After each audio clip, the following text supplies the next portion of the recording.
หัวหน้าเน้นๆกับเอา2 ขั้น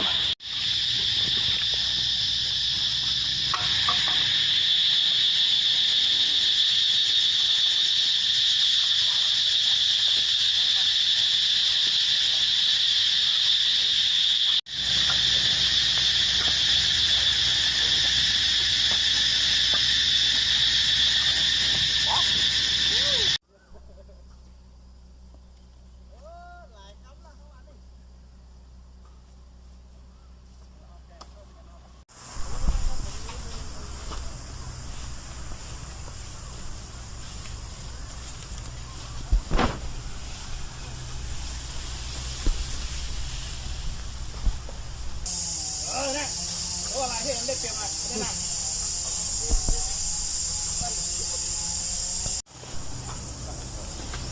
เอาได้ไง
มันถูกไหมถูกต้องหน่อยนะครับ